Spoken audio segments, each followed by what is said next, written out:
On pourrait penser que le gouvernement français ne manque aucune occasion de détourner l'opinion publique vers des faits divers secondaires. Mais est-ce vraiment issu du gouvernement ou bien cela provient-il de la personne concernée? L'occasion fait le larron, dit le proverbe. Nous allons étudier le thème du larron en question, l'humoriste Dieudonné. Dieudonné est né le 11 février 1966 vers 11h30 à Fontenay-aux-Roses. Nous n'allons pas passer sa vie au crible. Nous allons simplement nous occuper de ce qui lui arrive maintenant. Vous verrez qu'avec les bonnes informations, on aboutit directement aux faits. Pour comprendre ce cours, il faut comprendre le processus des maîtrises. Tout le monde a entendu parler du rapport de Mars avec le Bélier et de Vénus avec le Taureau. Cela se nomme maîtrise. Les maîtrises sont l'une des rares choses à savoir par cœur. Les maîtrises parlent d'une planète qui dirige un ou deux signes. Cela montre la planète propriétaire d'un territoire zodiacal. Ainsi, le Soleil dirige ou est le maître du Lion. La Lune dirige ou est maîtresse du Cancer. Mercure fait de même pour la Vierge et les Gémeaux. Vénus pour la Balance et le Taureau. Mars pour le Bélier et le Scorpion. Jupiter pour le Sagittaire et les Poissons. Et enfin, Saturne domine le Verseau et le Capricorne. Nous allons étudier son thème à l'aide de méthodes très pointues, méthodes intensément utilisées pendant la Renaissance. Ces fonctions parlent d'Almuten, de Frieder, de Chronocrate, qui ne figurent pas sur Orion Astro 1. Par contre, Orion Astro 2 permet une utilisation très simple et pratique de ces méthodes. Cette astrologie est une astrologie des maîtrises. Et c'est une chose très importante à connaître. Voir le site www.orion-astro.com à ce sujet. Qu'est-ce qu'une maîtrise ou plus exactement ici un almuten? Comme il est dit dans notre encyclopédie de l'astrologie, un almuten est le maître principal d'une maison ou d'une position, planétaire ou autre, cuspide par exemple. On utilise en principe les almutens exclusivement en zodiaque tropical.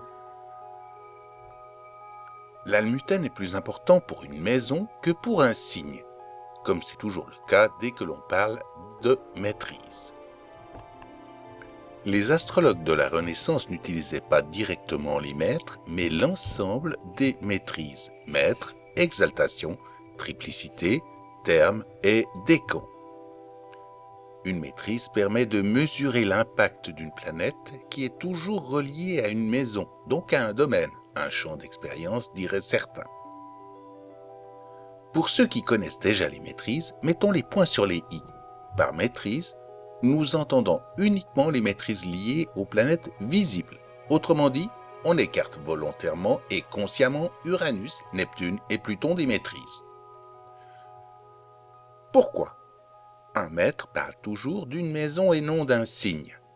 Contrairement aux anciens maîtres de l'astrologie, on a oublié de nos jours ce que sont vraiment les maîtrises.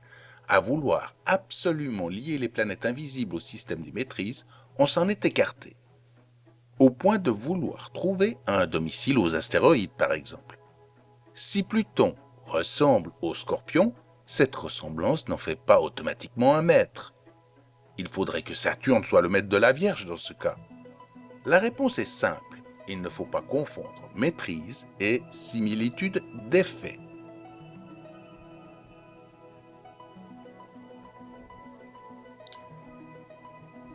Le maître le plus important d'une carte du ciel est l'almuten de la maison 1.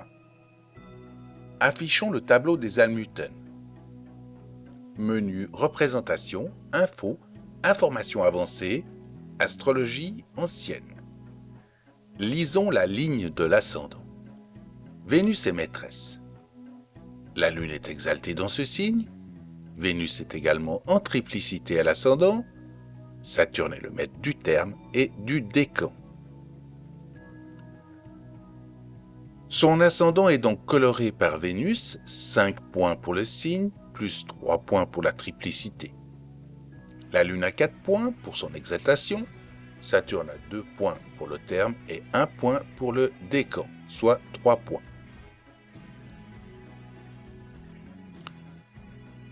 Toutes ces planètes influencent l'ascendant. On peut aussi ajouter l'exil de Mars pour compléter l'étude de l'ascendant. Le Taureau n'a pas de planète en chute, il n'y a donc pas de planète en chute dont il faut tenir compte. Voyons maintenant Vénus. Le R de Vénus signifie rétrograde. Sans que ce soit péjoratif, une planète rétrograde rend rebelle et marginale la maison qu'elle dirige. Vénus est une planète relationnelle. Elle permet de tendre sa main vers l'autre pour être vue sous son meilleur jour. Vénus est une planète qui séduit. Une planète rétrograde va à l'encontre des valeurs normalement admises. Si l'on parle de Vénus, on peut être cassant, trop gentil ou trop dur, et cela va se retourner contre soi. Et cela peut même aller jusqu'à l'histrionisme ou le narcissisme dans le pire des cas. Ceci parce qu'une planète rétrograde ne veut pas tenir compte des valeurs généralement admises. Vénus est conjointe au milieu du ciel, elle culmine et devient de ce fait très importante. Dieudonné veut être vu. Vénus est en Capricorne, il veut réussir, il veut un pouvoir. Il veut. Mais pas toujours de façon simple, car le Capricorne est un signe qui pousse à aller vers la complexité. Tout ce qui est compliqué l'attire. Enlevons le terme de Vénus et gardons uniquement la dénomination maître de 1. En 10, le maître de 1 veut réussir, il met sa carrière en avant. Le maître de 1 est au trigone du nœud nord. Raoult, autre nom du nœud nord, pousse à l'obsession, au flou. C'est un curieux mélange entre Saturne et Neptune. C'est à ne pas être clair ou à avoir des idées bizarres. Son antisémitisme est la résultante directe de cet aspect. Essayez avec toutes les cartes du ciel des gens que vous connaissez bien, vous verrez que cette façon d'analyser un thème donne toujours de bons résultats.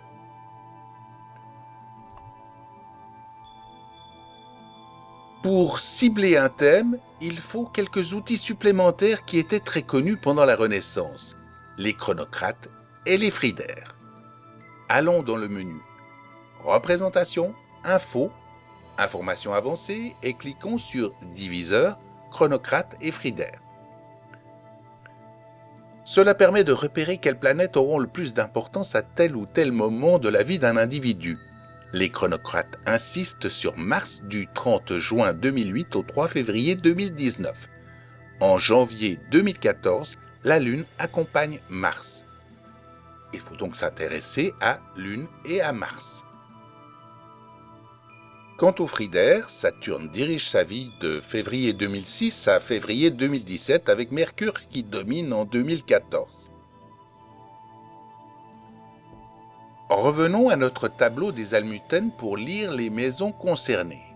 Prenons Mars, il est almutène de 7, la maison qui parle des autres, du public, de la justice. Vous avouerez qu'on ne peut pas mieux cibler ce qui lui arrive en ce moment. Mars est également almutène de la maison 10, la carrière. On peut être donc sûr et certain que la carrière sera au centre de sa vie de 2008 à 2019. La Lune dirige la maison 4, la famille, le pays natal. La Lune est en Scorpion, autrement dit dirigée par Mars, mais elle est également en chute. La Lune représente un petit peu le « fais ce que l'on attend de toi », qui est mise à mal par sa position en chute. Mars est en Poisson qui montre une émotivité extrême. Il est sous le coup d'une enquête auprès de la police judiciaire d'Orléans pour blanchiment et fraude fiscale. De l'argent aurait été blanchi vers l'Afrique, d'où le lien avec ses racines, autre symbole lunaire évident. Mars en Poisson est au trigone de la Lune. Cela ne l'émeut pas. Mais la conjonction de Mars et de Saturne à la naissance le pousse à un sentiment d'impuissance. Mars est aussi le maître de la maison 12. Il y a quelques épreuves au tournant, même si Mars n'est pas l'almuten de 12.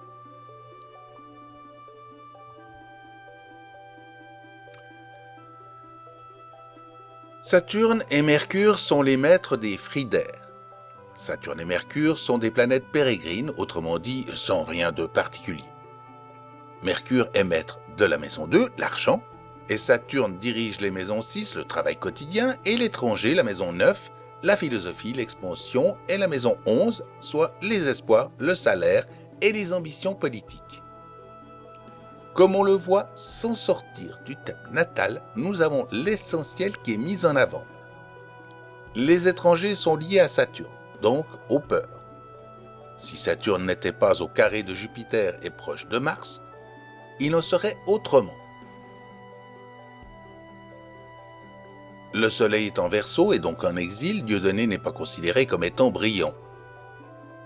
Le Soleil brûle un peu Mercure. Autrement dit, il a tendance à affaiblir les planètes conjointes. On dit alors que le Soleil brûle une planète. On dit que Mercure est combuste.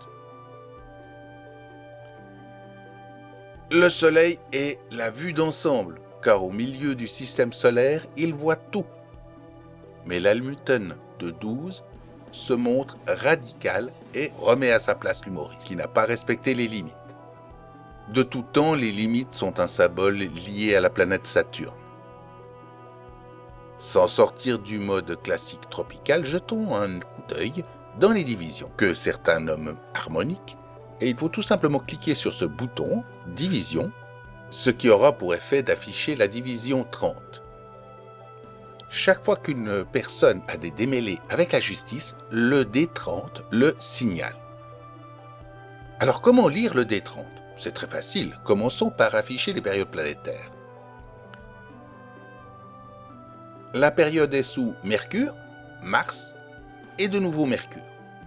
Sous cet angle, nous avons la Lune conjointe à Mars en maison 8. Dans les divisions, les maisons 6, 8 et 12 perturbent toujours considérablement l'existence. Le terme de karma doit être considéré comme retour de cause à effet. Autrement dit, ce que l'on a semé revient à soi. L'agressivité de Mars, dieu de la guerre dans la mythologie, est donc négative pour l'humoriste. Voyons maintenant les transits. Allons dans le menu Calcul, Transit et quotidien, Transit en domification natale.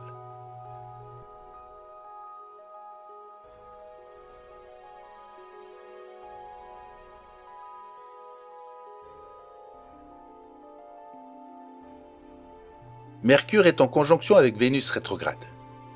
Ce n'est pas exceptionnellement bon, en raison de la rétrogradation. Opposé à Jupiter, le Soleil, almuten de la maison 12, donc celle des ennemis, vient de terminer un carré assez dur avec Mars, le dieu de la guerre. La période est donc tendue. Saturne, le maître de la maison 10, est au carré du Soleil natal, et Mars aspecte Saturne au quinconce, 8 signes après Mars. Le Soleil en transit est au sextile de Saturne.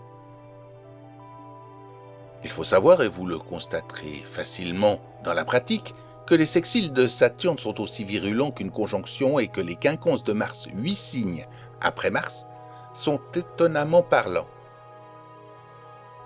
En astrologie indienne, on nomme ces aspects de Saturne et de Mars des aspects spéciaux. Jupiter sur la cuspide de 2 n'est pas un bon aspect car Saturne va aspecter par carré Mercure natal.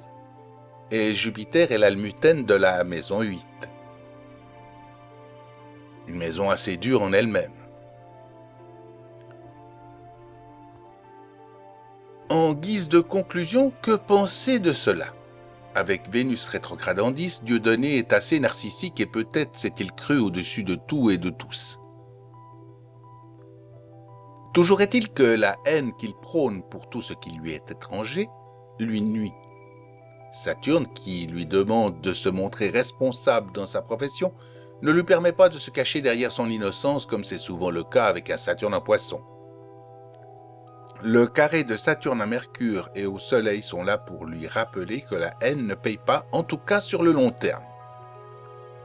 Almuten de 12, Dieudonné ne tire aucun avantage à long terme de son ego. Je vous remercie d'avoir suivi ce petit cours et je vous dis à bientôt pour de nouvelles aventures astrologiques.